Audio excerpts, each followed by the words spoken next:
Assalamualaikum warahmatullahi wabarakatuh. Waalaikumsalam warahmatullahi wabarakatuh. Bismillahirrahmanirrahim. Alhamdulillahilladzi kataba alaina as-siyam wa zakah.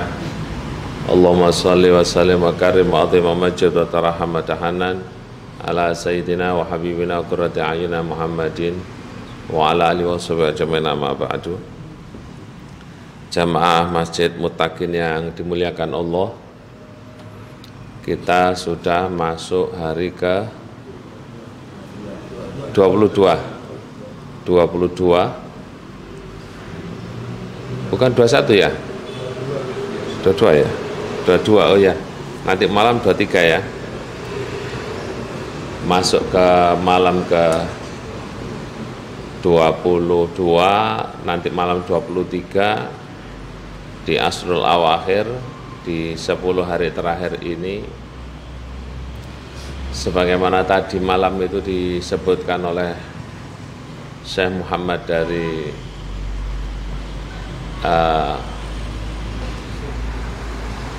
Kairo, Mesir, dalam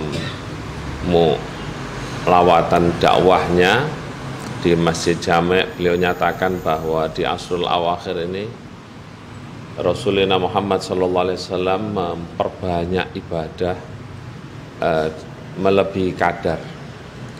Jadi kadar yang seharusnya ditambah untuk meraih yang disebut dengan Lailatul Qadar. Di Lailatul Qadar ini sesungguhnya banyak ulama yang menyatakan kadang-kadang kita ini Lailatul Qadar koyo piye sih kan.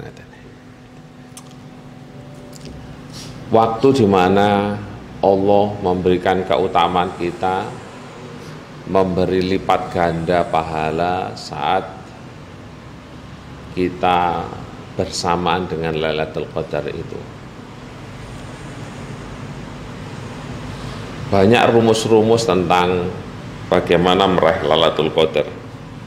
Tapi ada rumus yang paling gampang dari para ulama, para aulia. Man shallal maghrib wal isya jama'atan qad nala qit'atan min Lailatul Qadar. Barang siapa yang maghrib dan isya-nya senantiasa berjamaah, maka sesungguhnya dia sudah memperoleh cuwilan dari Lailatul Qadar itu sendiri. Jadi pentingnya jamaah dalam menjalankan ibadah, karena diakui atau tidak agama kita ini adalah agama komunitas yang menuntut kita berinteraksi dengan sesama, bukan agama individualis, tapi agama yang menuntut kita ini untuk peduli dengan sesama. Dan banyak adilah-adilah yang menyebutkan itu, dasar-dasar yang menyebutkan itu. Man kana yu'minu billahi wal yawmil akhir falyukrim jarahu falyukrim dhaifahu. Keimanan itu digantungkan bagaimana dia bisa menghormati tetangga. Yang tetangga di situ tidak ada kalimat jarahu al-muslim, tidak ada. Ya, semua jar, semua tetangga. Ada lagi riwayat yang jarang orang baca itu,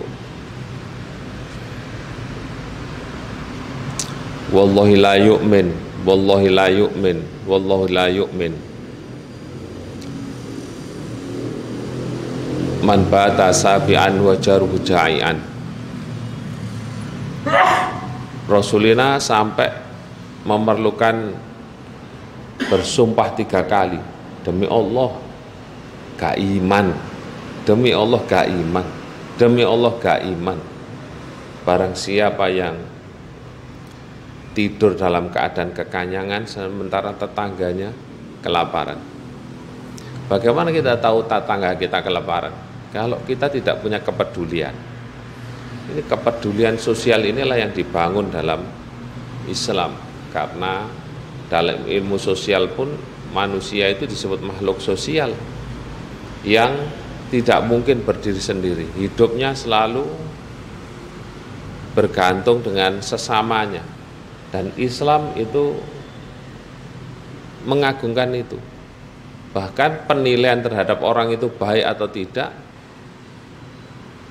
para ulama menyatakan is'al ila jari. Tanyakan tetangganya menganggap dia baik atau tidak. Kalau tetangganya tidak menganggap baik, ya sudah, dia bukan orang baik, sesoleh apapun perilakunya.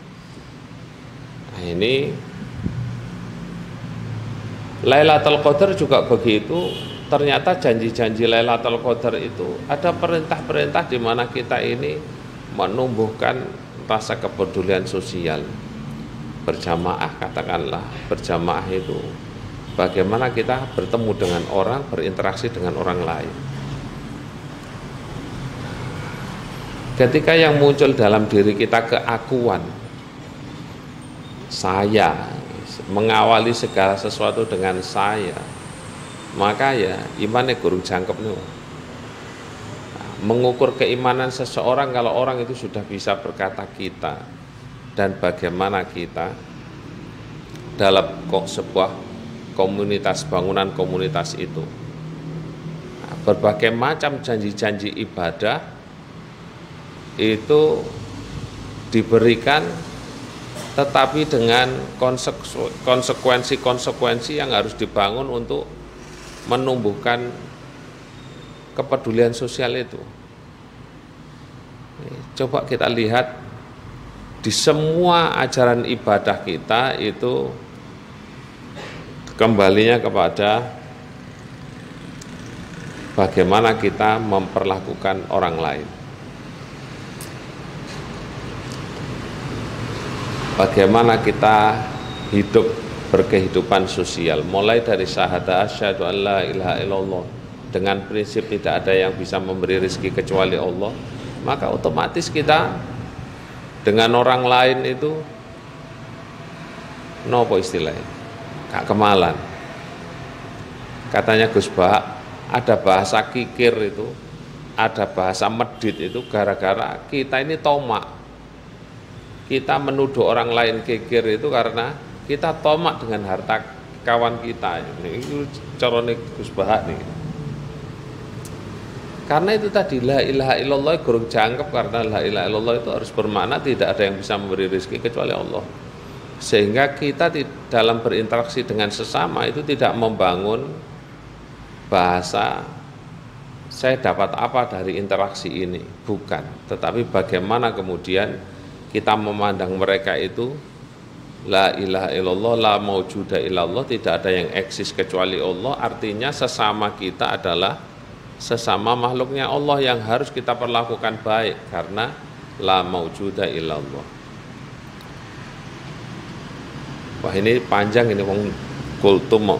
Sudah sampai di sini saja karena ini nanti cek gorong liya-liyane. Karena kalau dibahas panjang-panjang pondok kuping niku lalian.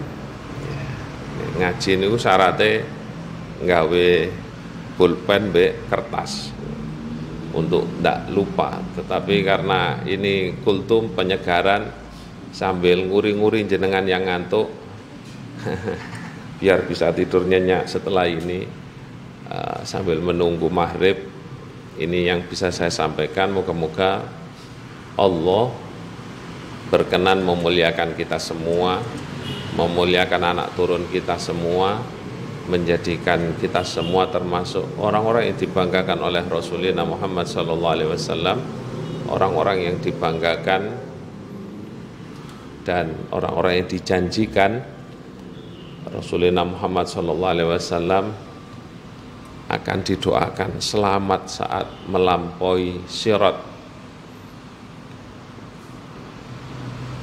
yang Rasulullah akan berdiri di samping sirat dan mengatakan Allahumma sallimhu sallimhu sallimhu fa innahu min ummati Ya Allah, selamatkan orang itu karena dia umatku.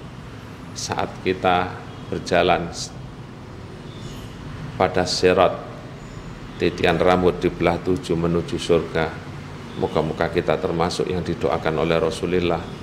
Ya Allah, selamatkan dia karena dia umatku. Moga-moga kita termasuk di dalamnya yang didoakan. Dan moga-moga Ramadan ini menjadi Ramadan yang berharga dan bukan Ramadan yang terakhir untuk kita semua.